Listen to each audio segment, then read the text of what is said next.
26절의 말씀으로 내가 하나님을 대신하리이까, 내가 하나님을 대신하리이까라는 제목으로 말씀의 은혜를 나누려고 합니다. 성도 여러분, 오늘 우리는 아브라함부터 시작한 이 믿음의 유산을 물려받은 이 가족들, 하나님의 언약의 약속을 받은 이 한 가족의 족보가 끝나는 이 창세기 이 50장을 맞이하고 있습니다. 창세기는 우리들에게 무엇을 가르쳐 주었습니까? 그것은 하나님은 약속하신 것을 끝까지 이루신다라는 사실을 우리들에게 약속으로, 말씀으로 가르쳐 주셨습니다. 그 안에서 인생은 죽고 낳고 하지만 하나님의 약속은 그 약속을 받고 이어갈 자에게 분명하게 임한다라는 사실입니다. 그렇습니다. 아브라함, 이삭, 야곱 그리고 요셉까지 이어진 이 믿음의 가정은 결국 요셉이 오늘 말씀 26절에 110세를 살고 죽음으로 맞이하는 그 장면으로 끝나고 있습니다. 사랑하는 성도 여러분, 그러나 오늘 이 본문에는 야곱의 죽음에 대한 이야기가 등장을 합니다. 그리고 아직도 하나님을 신뢰하지 못하고 아직도 요셉을 의심하고 있는 이 형제들의 모습 또한 등장을 합니다. 그리고 그들을 이미 용서하고 그들을 이미 받아들인 이 요셉의 이 눈물 어린 형제들을 향한 그 사랑 또한 오늘 말씀을 통해서 볼 수가 있습니다. 저는 이 본문을 묵상하면서 이런 생각이 들었습니다. 우선 저의 부모님이 또 한 번 떠오르게 됩니다. 제가 언젠가 이야기했던 것처럼 제가 나약해지거나 또 정신을 잃어버릴 때 제가 어머니를 찾아가는 일들이 있었습니다. 저희 어머니는 키는 작으시지만 이 당당한 포스가 느껴지는 그 어머니의 끈기를 보면서 제가 힘을 내는 것입니다. 사실 아버지는 이미 돌아가셨지만 이 가정의 형제들 간에 이 갈등이 있을 때 부모님으로 인해서 그 갈등이 크게 번지지 않는 그런 일들을 저 또한 겪고 우리 많은 사람들도 겪을 것입니다. 그만큼 이 부모님의 영향력은 무시할 수 없는 것과 같습니다. 나를 낳아주신 부모님, 나를 길러주신 부모님, 그 은혜가 그만큼 작용한다라는 사실입니다. 오늘 이야기를 제가 왜 하는 것일까요? 오늘 야곱이 죽은 이야기가 바로 요셉이 또 그 형제들이 그 애굽 땅에 있었던 사람들이 어떻게 이 야곱의 죽음을 맞이하고 있는가를 보면 알 수 있기 때문입니다. 자, 그런데 오늘 본문을 보면 이 가문의 거대한 이 영적, 인간적 버팀목이었던 아버지 야곱이 마침내 세상을 떠나게 되는 것이고, 그리고 그의 부모라는 든든한 울타리가 사라지자마자 숨겨져 있었던 형제들의 이 해묵었던 이 불안이 갑자기 터져나오기 시작하는 장면이 있다는 것입니다. 오늘 본문의 말씀을 통해서 우리가 첫 번째로 생각해야 될 것은 이것입니다. 바로 요셉, 아들의 영광이 아버지 야곱의 마지막을 영화롭게 한다라는 사실입니다.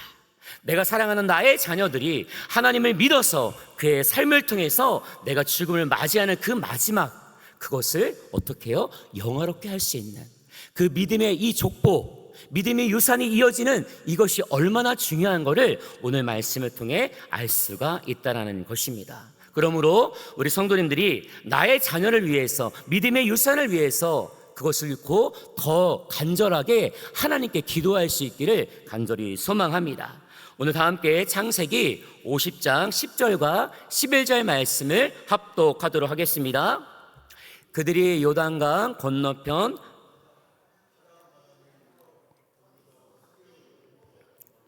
요셉의 아버지를 위하여 7일 동안 애곡하였더니 그 땅 거민 가나안 백성들이 아담 마당의 애통을 보고 이르되 이는 애굽 사람의 큰 애통이라 하였으므로 그 땅 이름을 아벨 미스라임이라 하였으니 곧 요단강 건너편이더라. 아멘. 야곱이 죽었을 때 일어났던 이 장례 행렬은 방금 읽은 말씀처럼 그야말로 장관이었습니다. 이 죽음과 같이 이렇게 큰 행렬은 아마 없을 것입니다. 한때 가나안 땅에서 양이나 치던 이 노쇠한 족장에 불과했던 야곱이 이제 그가 죽자 애굽 전역이 마치 뒤집어진 듯 애굽 사람들이 야곱을 위해 국가적으로 애곡하는 기간이 무려 70일간이나 이어졌다는 사실입니다. 이는 당시에 애굽의 절대 권력자인 바로 왕이 죽었을 때나 치르는 그런 예우와도 같다라는 것이죠. 그리고 애굽 땅이 원래 이스라엘 땅이 아니지 않습니까? 요셉이 총리로 있는 그 땅의 사람들이 야곱의 죽음 가운데 애도하고 그것을 기념하고 있다는 사실입니다. 그뿐 아닙니다. 야곱의 유언대로 그의 시신을 가나안 땅 막벨라 굴로 모시려고 하는데 바로의 모든 신하, 애굽 조정의 원로들, 요셉의 온 집안 사람들이 병과 마병을 거느리고 함께 나서고 있다는 것이죠. 성경 구절은 이 행렬을 두고 이렇게 말하고 있습니다. 그 때가 심히 컸더라. 많은 사람들이 그 행렬에 참여했다라는 말씀이죠. 이 말은 단순히 한 사람의 수가 많다는 뜻이 아닙니다. 원래 본래의 뜻은 무겁다, 영화롭다, 영광스럽다라는 표현을 하고 있는 것이죠. 세상적인 눈으로 보면 그저 슬픈 행렬, 상여의 행렬이지만 영적으로 보면 세상에 감당하지 못할 거대하고 영광스러운 그런 행렬이었다라는 것입니다. 오죽하면 그 땅에 살던 가나안 백성들이 그 광경을 보고 이렇게 말했다고 하는 것입니다. 이것은 애굽 사람의 엄청난 애통이다라고 표현하고 있다라는 것이죠. 그래서 그곳 이름을 아벨 미스라임이라 불렀다라고 말씀합니다. 자, 그런데 야곱이 왜 이런 영광을 누립니까? 그가 애굽에 대한 공로를 세워서일까요? 절대 아닙니다. 오직 하나, 바로 그의 사랑하는 아들, 애굽의 총리가 된 바로 요셉 때문임을 오늘 말씀을 통해 보기를 원합니다. 한 가족의 비극과 고난에서 시작됐지만 하나님의 절대 주권 속에서 총리의 자리에 오른 그 아들 이 요셉의 높은 입지와 영광이 고스란히 그의 아버지 야곱에게 미치는 그 역사를 우리가 눈으로 보고 있는 것입니다. 하나님 안에서 한 사람이 바로 서고 높여질 때 그 부모와 가문 전체가 어떠한 은혜와 영광을 덧입게 되는지를 오늘 이 말씀을 통해서 우리가 똑바로 보고 하나님의 안에 살아갈 때 내가 나의 자녀, 믿음의 자녀 때문에 내가 부족할지라도 나의 자녀 때문에 때로는 나의 믿음 때문에 함께 이 믿음의 가족 때문에 하나님의 영광을 볼 수 있는 그 은혜가 우리 모든 성도님들에게 있기를 간절히 기도합니다. 또 오늘 본문 말씀을 통해서 알 수 있는 이 두 번째 은혜는요, 내 마음의 수준으로 하나님의 용서를 재단하지 말아야 한다는 것을 가르쳐 주고 있습니다. 함부로 하나님의 마음을 판단하지 말라라는 것이죠. 오늘 본문의 말씀 15절과 18절 말씀을 함께 읽도록 하겠습니다. 15절과 18절 말씀 보여주십시오. 요셉의 형제들이 그들의 아버지가 죽었음을 보고 말하되 요셉이 혹시 우리를 미워하여 우리가 그에게 행한 모든 악을 다 갚지나 아니할까 하고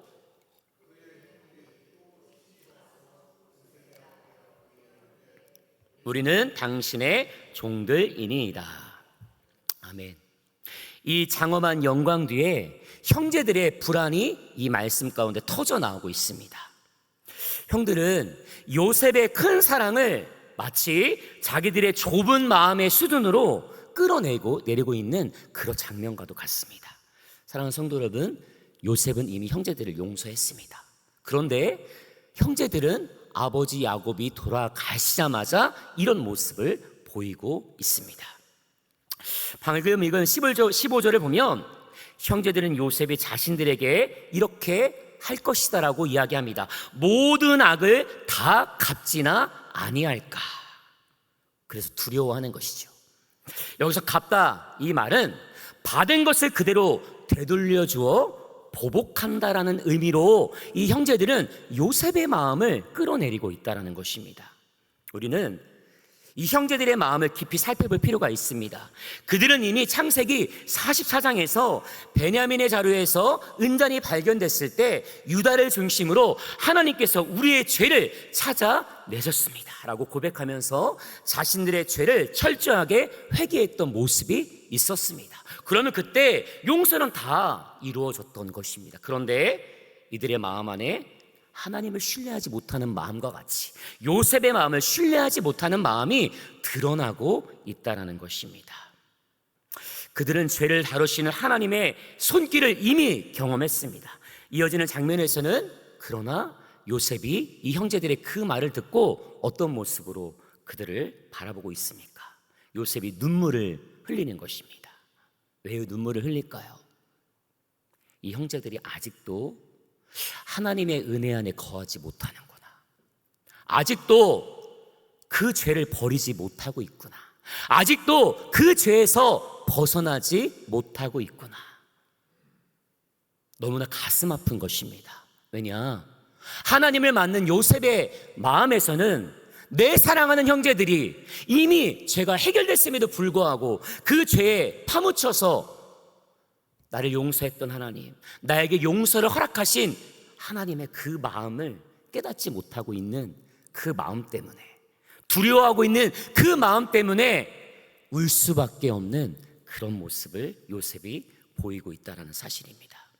사랑하는 성도 여러분, 우리는 이미 예수 그리스도의 십자가의 은혜로 용서함을 받은 믿음의 사람들일 줄로 믿습니다.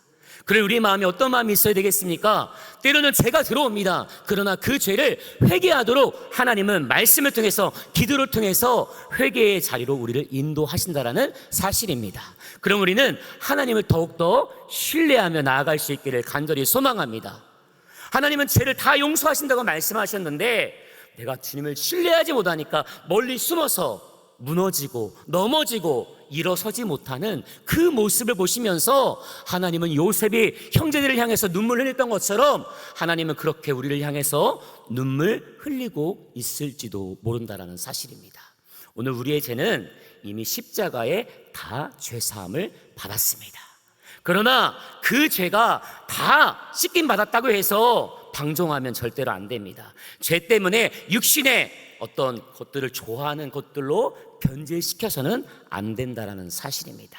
오직 그러니 회개의 자리에 나아갈 때 우리가 죄의 문제를 하나님께 두고 나는 죄를 하나님께서 해결해 주실 것이다 믿고 더욱더 주님을 신뢰하는 믿음의 사람들이 될 수 있기를 간절히 기도합니다. 요셉이 바라는 것이 바로 그것입니다.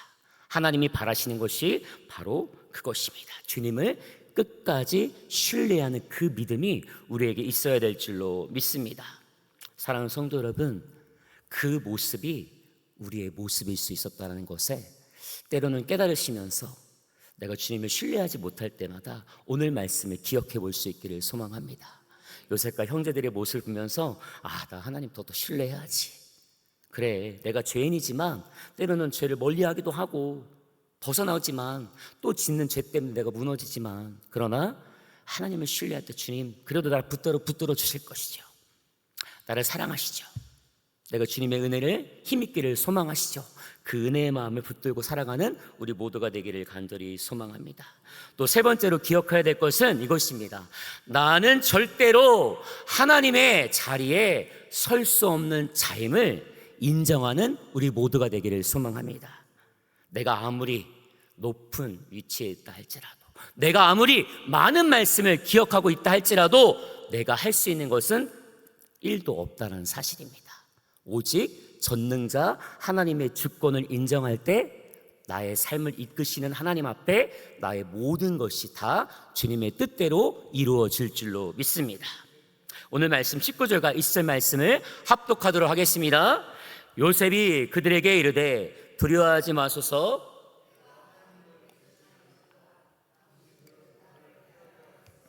하나님은 그것을 선으로 바꾸사 오늘과 같이 많은 백성의 생명을 구원하게 하시려 하셨나니. 복수와 미움으로 얽혔던 이 집안의 이 비극을 요셉은 인간적인 방법으로 풀지 않았습니다.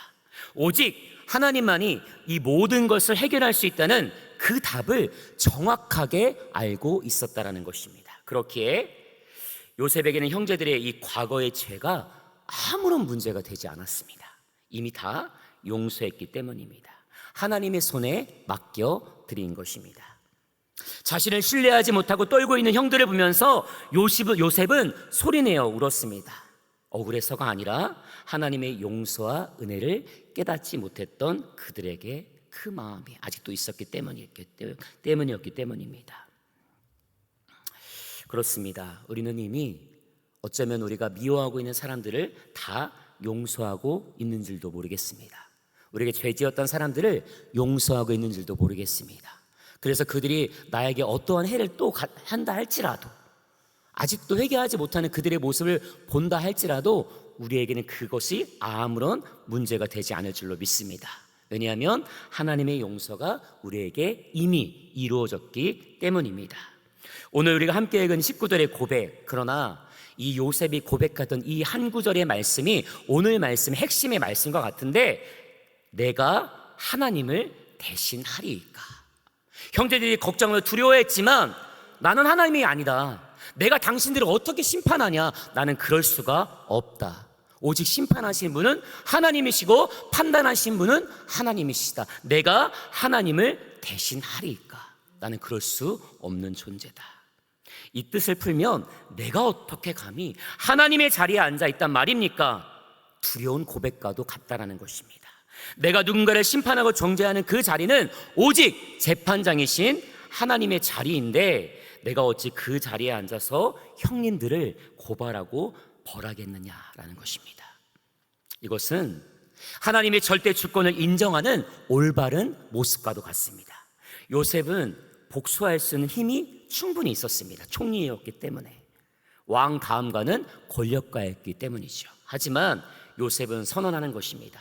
심판하고 정죄하는 주권은 오직 재판장이신 하나님께만 있다라는 것입니다. 누군가를 내 감정으로 정죄하고 심판하라는 것 자체가 내가 하나님의 자리에 앉으려는 어쩌면 무서운 교만의 모습일 수 있다는 사실을 우리가 깨닫기를 소망합니다. 저도 이런 오류를 많이 범하는 것 같습니다. 목회자라고 해서 어떤 성도를 기다려주지 못하고 그의 삶이 다 알지도 못하는데, 그가 예배에 늦거나 그가 찬양에 늦거나 연락이 없거나 할 때 마음이 조마조마합니다. 그 사람의 마음을 위해서 기도하지 못했는데 때로는 그것 때문에 속상해하고 마음 아플 때가 있습니다. 마치 세상에서 성실하고 막도박도박 바로바로 사는 사람들 모습을 보면 그런 사람들 인정하듯이 조금 뒤처지고 늦어지는 사람들을 보면서 답답해할 때 어쩌면 그 모습이 내가 가진 교만의 모습이 아닐까 생각하게 됩니다. 아무리 느린 사람, 좀 뒤처지는 사람이라 할지라도 오히려 그의 삶은 하나님이 인정하시고 하나님이 돌보신다는 사실을 깨달을 때 오늘 말씀을 통해서 내가 지녔던 교만의 마음이 다시 한번 깨질 수 있기를 기도하는 저와 우리 성도님이 될 수 있기를 간절히 기도합니다. 제가 청년들을 담당하고 있지만 부끄럽습니다. 내가 그 영혼들을 놓고 내가 진짜 기도하고 있는가? 내가 성도님들 삶을 위해서 진짜 기도하고 있는가? 하나님은 또 가르쳐 주시는 것 같습니다.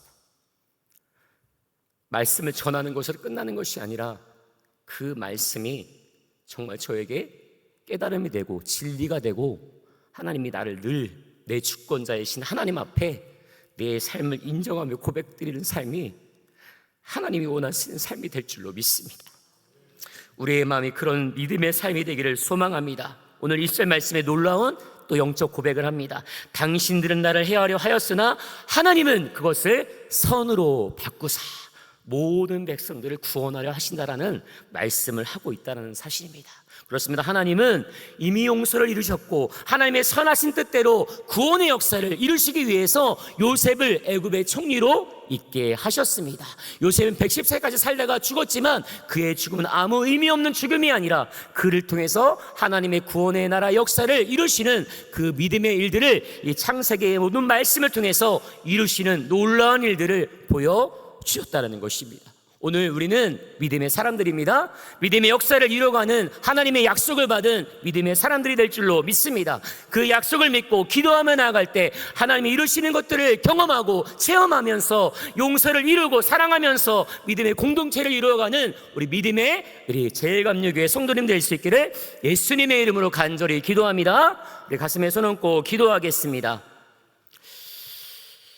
하나님 아버지, 참 부족한 우리들의 모습입니다. 우리의 믿음은 어떤 믿음입니까? 하나님이 온전히 이루어진다는 것을, 하나님이 온전히 다 해결해 주실 것을 신뢰하지 못하는 그런 연약한 믿음입니까?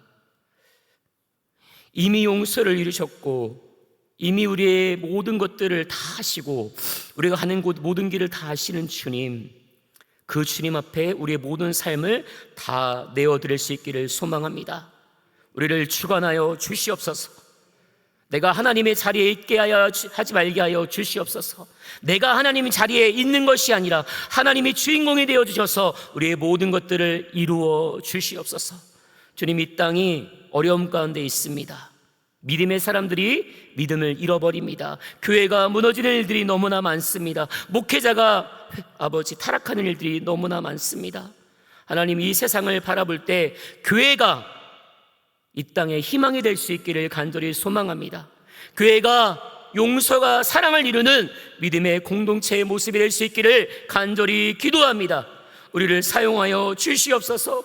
우리를 끝까지 붙들어 주시옵소서. 오늘 역사하신 주님 바라보며 나아갈 때 하나님의 은혜를 이루며 살아가는 우리 모두가 되게 하여 주시옵소서. 예수 그리스도의 이름으로 간절히 기도드립니다.